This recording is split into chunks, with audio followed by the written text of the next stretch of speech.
Good morning. How are you? Welcome. And for those of you that don't know me, I'm Kerry Waring, and I'm a psychic medium investigator who is passionate about supporting other mediums and developing mediums to strengthen their connection to spirit so that they can enhance their readings and be the successful and confident mediums that they really want to be. And today, hi, Jackie. Thanks for joining me. Today, I want to talk about probably one of the most challenging aspects about being a medium, and that's the empathic side, the empath side of what we do, and how we really, really need to manage that. Now, I'm mentioning this because in probably like the last 6-12 months even, it's become more and more prevalent in my own personal work, but it's also, I keep coming across it in my clients, in, conversations online. It's probably the biggest challenge that we need to deal with. And I do feel like with a heightening of the collective energies and all of that, more people stepping into mediumship, it's just becoming more and more prevalent. So when I talk about the empathic side of being a medium, each and every day, every single one of us, whether we are mediums or not, come in contact with energy. Morning, Kate, how are you? Come in contact with energy. As we go about our day, just walking through life, each and every person has a soul, has an aura, and just comes in contact with energies from other people and from environments. Now, for a medium, it's even more layered than that. It's we encounter all of that, definitely, but also too, we have the added layer of the spirit world. And we have that added layer and connection to the spirit world. And plus, one of the things that we learn to do is become more keenly attuned to emotion. Hi, Bradley. More keenly attuned to emotion and all that comes with connecting with energy and understanding it. So it can quite easily, it means for us in readings that, yes, we have greater access to more information, but it also, if we're not careful at managing it, it can wreak havoc. It can wreak havoc on our bodies. It can wreak havoc on our lives, our energy, our minds, put us out of balance. It can have a really big impact in that way if we don't take responsibility and really manage it on a day-to-day basis. And I'm talking about managing our energy in a way that becomes routine, just as you brush your teeth. You know, that's how it needs to be for me. So it is really important. So let's talk about, firstly, I want to say that I see being empathic as a strength in your mediumship. It's not something that I feel a good medium should shy away from or place barriers of protection. You know, for me, there's greater wealth of information in being empathic, in stepping into it full-heartedly. You know, one, in the communication process, hi, Tammy. And please, as I'm talking about this, if anyone has any questions, please feel free to ask those questions. That's what we're here for. You know, so it's the kind of thing of, as a medium, we will certainly feel from the spirit world how those loved ones passed. Our clairsentience, our empathic side of who we are, we'll feel the physical attributes of that. We'll feel the physical attributes of our recipients, the people still in the living. We'll feel all of that. Plus, we'll feel all the emotion. Now, that's information. That's, you know, stuff we want to work with. It's also the kind of thing that, for me, when you feel it, it's such a strength in that there's no doubting. You know, like that clairsentient side of us, that empathic side of us, when you get that kind of communication, for me, We know what we feel. You know, it's not like sometimes a vision where you're looking and going, okay, well, what's that exactly what I'm seeing? You're trying to work it out, or sometimes you've got to interpret it. There is none of that in the empathic side of it, where you just know what you feel. And so therefore, it's for us to be really effective with that, we actually need to make sure that we are maintaining our energy. Otherwise, because if we're carrying around residual leftover energy all the time, it's getting in the way. And therefore, your connection to your client that's sitting in front of you is not as clear as it can be. So that residual energy can come from your life, can come from others in your life, from where you've been, from other energies in the spirit world. And it's our responsibility to learn to increase our awareness and to take care of it. So I personally don't use protection in this way, because one of the things that I see is when I'm working with a client, I believe that it's a medium's role to transform and heal soul energy. So I want to be open wholeheartedly to that. I know that for me, in the process of when I'm doing a reading, there is so much more energetically going on than just me passing information. That on a soul level, there is healing taking place, and it's my role as a medium to allow that to process through my soul and through my energy. And I choose to be open. I choose to step into that wholeheartedly and allow that process, and choose to just deal with the after effects later, knowing that I'm capable and knowing that it's all for a higher purpose. So, but I need to reiterate that if we don't take care of ourselves in this way and step into it and really learn to embrace our empathic nature instead of resisting it, hi Cherie, and really getting smart about it and housekeeping on a daily basis, then yes, we will end up with being out of balance. We will end up being emotionally all over the place. And some of the signs to look for are unexplained emotion. You sort of feeling that emotion and not knowing where it's coming from, or not understanding it, and it doesn't make sense to you in your life.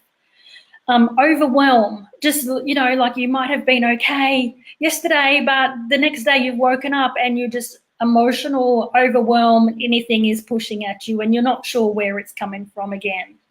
Your life is completely out of balance, and nothing that you do is trying to consciously get a handle on that. You'll find things like being lightheadedness an issue. You'll find moodiness, your mood's just swaying up and down. There's also a failure to being able to concentrate and focus. You'll also find clumsiness can be an issue. There'll be a lack of sleep. You'll definitely be finding it hard to get to sleep. And you'll often feel disconnected from your life and from people around you. There'll be a disconnection taking place. So there's some of the things to look for. But I guess the biggest sign is just this overwhelm of emotion. So what do we do? What do we do as mediums is, one, it needs to become a daily practice. It needs to, like I said before, it needs to be like you're brushing your teeth, and I know for me that that's how it needs to be. Secondly, as mediums and those with psychic sensitivities, I think we need to question our energies more, and we need to ask, okay, do I own this emotion? Is this mine or someone else's? And I honestly think that your higher self and your soul will give you that information and that guidance. I myself, just 2 days ago, having had a dream in the morning, woke up with a huge amount of emotion and energy. It was pushing my overwhelm buttons. I felt like I wanted to cry. And there was a large part of me knowing it was associated with the dream. Even so, though, I still sit with my journal and I still ask the question, okay, is this mine to own, or is this someone else's? Where is it coming from? And in The response for me then was that it was actually a male energy that I had approached to give me some, to pass on a message, you know. So for a medium, that stuff happens more than when we consciously realize, you know. So it's about questioning that. It's about knowing that that does occur, that we do take on energy, not just from the spirit world, but from others that we come in contact with, and it often sits residually in our own energy. So question more, ask, keep it simple. That does not have to be complicated. 2, the next thing I think would be to think about cleansing and grounding and just really making that part of your day. You know, so one of the biggest things that I know that I believe should be in every empath's toolkit is, let me see if I can get that right for you so you can see it. It's lemongrass oil. You know, it's really cleansing. So using it on your wrists, putting it around your temples even, just that cleansing nature of it, it brings a great deal of clarity to it. And I know I can feel my energies just get clearer, you know. So that would be the second thing. Thirdly, it would be cleansing with that grounding process in some way. And this is where your visualizations can come into practice. You know, my favorite visualization is the tree roots out the bottom of my feet, and then thinking about releasing any excess energy that is not mine down amongst those tree roots back to Mother Earth. Now, practically, like, that's a visualization that certainly works when you're doing any psychic process. So if you're sitting in development group, if you've just done a reading, a healing, whatever it might be. But on another everyday practical side of things, there are lots of grounding techniques that can come about in your day. Say, for example, taking a shower and thinking about just consciously what that water is doing for you. Going for a swim, hugging a tree, taking your shoes off on the grass. And if you're a keen gardener, then gardening is something that is great for you. I also know for me personally, there are times when I feel the need to do my housework. That is part of my grounding process. When it builds up too much and I haven't taken care of it enough, because, you know, that does happen. Second, a cup of tea for me is quite grounding. So especially after I have done a reading or I've done a class, one of my favorite things to do then to come into grounding and release and letting go is a cup of tea. But I will say it's not enough. It's not enough. It's like these days we do need to be more conscious of what we're doing and letting go. And I know for me, when I specifically need to let go of each and every individual person's energy I've worked with and their connections to spirit. And that's conscious thoughts. Sometimes it's ritual, routine, it's journaling, whatever it might be. But these are the things that we need to do. And so if you are looking for more balance in your life, if you're looking to get a handle on your energies, that's a great place to start, is really thinking about that. I urge you to learn to manage it, to raise your awareness around it, as opposed to resisting it with protection. Because for me, I don't see that as stepping into the mediumship process wholeheartedly and really giving your clients all that they need from you. Of course, it's a choice, but, you know, the best mediums will make that choice and will be open as much as you can be. So, but if you learn to maintain this stuff, your energy, your soul's energy, just day to day, routinely, make it part of your practice, then you will be more effective in your personal life as much as with your mediumship. And there's just one thing that I'm being reminded of that I haven't mentioned that is really important to remember, so that when you have any kind of detrimental effects, so when you have any energy that is hanging around, that is an attachment, for example, that might be you've taken on the energy of someone else and it's having a detrimental effect on your being, then the first place to start questioning is your law of attraction point. Now, that is happening because there's something about you. There is something within your energy that has pulled that in, that has attracted it. It could be things like your pain is their pain and it's coming up because it needs healing. It could be that you are not very proficient at letting go and releasing energy, so it tends to stay around a lot longer. So that's something that can be changed.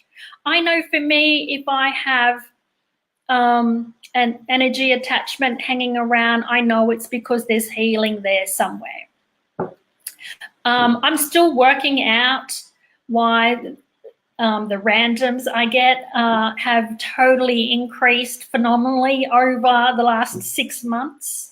And I'm working hard to just let go and say, hey, it's with purpose. Remember, it's always with purpose. So just remember that it always starts with us.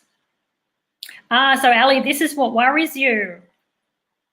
I'm sure it worries a lot of people, you know, so, and this is part of the reason why I'm talking about it, because it's not, if we step into a daily practice of increasing our awareness around our energies and being more aware of what's going on with our energies and what we've connected with, and we learn to do that, and we learn to cleanse, and we learn to be aware, then we're in control, and we're in the power position of managing our energies. So, and even if something detrimental happens, we become proficient at questioning that and knowing that it's happening for a reason. It's happening for us to learn something. So this is what I really wanted to share with you all today. And by all means, if anyone has any questions. Yeah, it's silly, but I don't want to feel yuck from the negative or having stuff attached. I guess the thing is, that's part of our job. I'm going to say that. That's part of a medium's job, is people come to us and they have pain and they have negativity, and it's our job to help them work through that, to shift that. So we've got to step into that with them to really affect true healing, and that's whether or not it's the recipient in front of us or whether or not it's someone from the spirit world. Now, we don't have to hold on to that negativity. We don't have to sit in it forever, but it's part of our job to be there in that space with whoever we're working with, because that's where information is. That's where our connection needs to happen, and that's where we can get really great insights for them. As I said, once they walk away, we don't have to stay in that space. That then becomes up to us to manage and let go of it from our energies and allow it to transform. So, and step into our grounding practices after each person we've worked with, or after each psychic process. Beginning of our day, end of our day, all of those things. So, and if you find that that work puts you off too much in your own life, then work at getting stronger with that. Work at, perhaps it's even time to go, okay, right now I don't need to be working with other people. I need to be working on my own energies and healing my own energies. Of course, if this is something that this speaks to you and you need more personal guidance, You know, you need more personal guidance with it. You need a coaching plan. You need some guidance and assistance from me directly helping you one-on-one, then please. My mediumship sessions are perfectly designed for that, where we can delve into exactly what would work for you, what's going on for you energetically. And secondly, I can give you some real tools and strategies that'll work specifically for you. So have a think about those, and I'll post that link. And hi, June, how you going? But yeah, if this is something you need to get a handle on, then know that I'm here to support you with that. So yeah, that was really today's discussion and psychic catch-up topic. By all means, if you watch the video later and you have questions, please feel free to ask you questions. I'm happy to keep the conversation going. And yeah, so thanks for listening, and I'll catch you next week.